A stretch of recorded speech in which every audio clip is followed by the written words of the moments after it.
So if I were to show you this photo, would you know who this is? And what about this person? And now getting really tricky, who is this?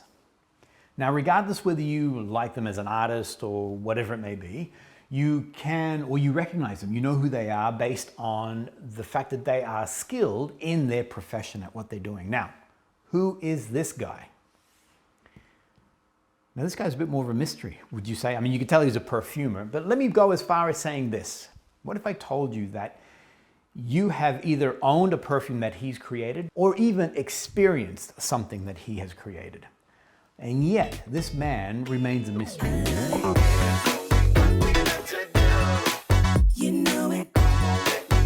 Now, before I go any further, I would love you to subscribe to the Niche Fragrance Collector. We are all about amazing perfumes from around the world. And in more than just, spray, smell, this is nice. Yes, there is a component to that, but it's also about understanding deeper about where these perfumes come from. I love anything to do with perfumery, and I love the backstories that some of these perfume houses actually have or fragrances have. In this case here, so this man here, let me show you again. His name is Alberto Morillas, and he is a master perfumer.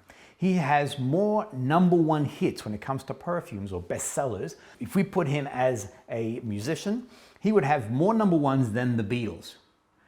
I know it's a preposterous claim. There's no data to verify that, but you get my point. It's a little bit of hyperbole just to demonstrate that this man is really just a rock star when it comes to the perfume world. And yet, he is a bit of a mystery. And it's a little bit, and I guess this is the part that I want to draw on, is that here is an artist, here is an individual who is just so talented in his field. You have to remember that all, just like a musician, I guess, all the perfumers are working with just a set number of notes, but it's the way they construct these notes and how they play with each other that creates these amazing fragrances that are memorable to us to the point that, yes, we want to own and we fall in love with. So when I found out that, so Penhaligon's is the house we're going to be talking about, the inimitable William Penhaligon. I hesitated because I was Googling imitable, pronouncing imitable. So anyway, I was pronouncing it wrong, and I have a tendency of, making up my own words. When I found out that Alberto was going to be behind this particular fragrance, I knew I was going to enjoy it. And I guess, again, putting that analogy between the artist and the perfumer. So if I know that Coldplay is coming out with a new album, I'm going to be anticipating and I'm looking forward to actually listening or hearing that.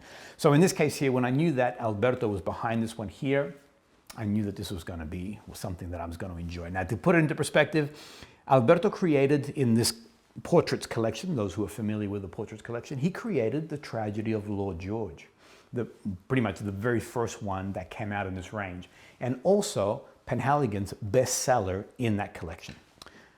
But let's talk about this guy. And look, he is the GOAT.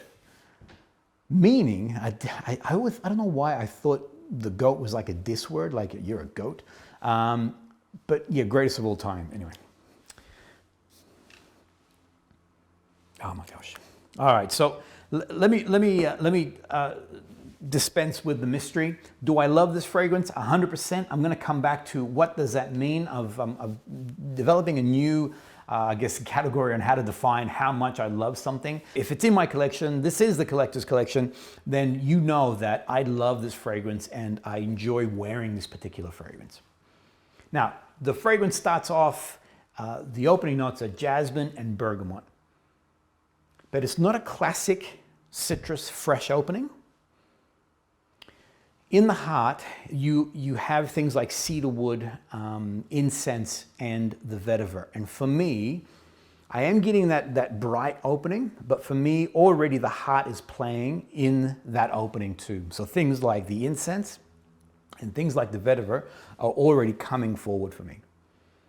Finally, in the dry down, it does go to a sandalwood and ambroxan, but the dry down does take a while, which is pretty exciting. I like the fact that it has a chance to evolve over time for the full effect of the fragrance to come out. I did a previous video where people said to me, the fact that I love everything doesn't really signify how much, how much do I really love it. So to help out those individuals who want to know, I guess, even deeper scaling on how much I love this particular fragrance, or the fragrance that I have in my collection, what I'm going to start doing from now on, so here is the wheel. You'll see that this falls in that amber woody category, like I mentioned. Anything in the amber sort of section, that's a number one for me. I am a huge fan of all what used to be Orientals, now is deemed as amber. I'm a huge fan of that amber category. The second one that I would also deem it as a number one is in the dry woods to aromatics. I love fragrances in that particular area. So anything that falls in the ambery, dry woods, or aromatic is a number one for me. So it's like exceptional love. Anything that falls then in the second category, which is now the rest of the woods, for me, that's a number two. And finally, anything that falls on the left-hand side of the wheel is pretty much a number three. Again, I own each of these fragrances as I start to talk about them, or I'll share about them. But you'll know now that if it falls 1, 2, or 3 area, then you know how much that gets my scale of love on that particular fragrance. In this case here, the inimitable William Penhaligon is an absolute rock star of a fragrance. It has amazing longevity, 6 to 7 hours on me. I absolutely love this. It falls into my I definitely love category, so it's like an abundance of love. Does my wife love this? 100%. She actually enjoys this fragrance, and actually it surprises her every time. And this is what I wanted to talk about a little bit more. I mentioned that the opening doesn't have that classic bergamot, sort of citrus brightness to it. Already it's playing with the incense and that vetiver. I was doing a lot of talking so I could let this dry down and then talk about that. For me, as it begins to come down, there is a creamy, but to say it's a creamy sandalwood, it's almost a little bit cliche because the vetiver is actually in there too. It almost has a vanilla-esque sort of element to it. The ambroxan, which is a wonderful note, it's a synthetic note, that's a synthetic compound that actually creates amazing longevity, but also has a wonderful earthy, musky, ambery sort of tone to it.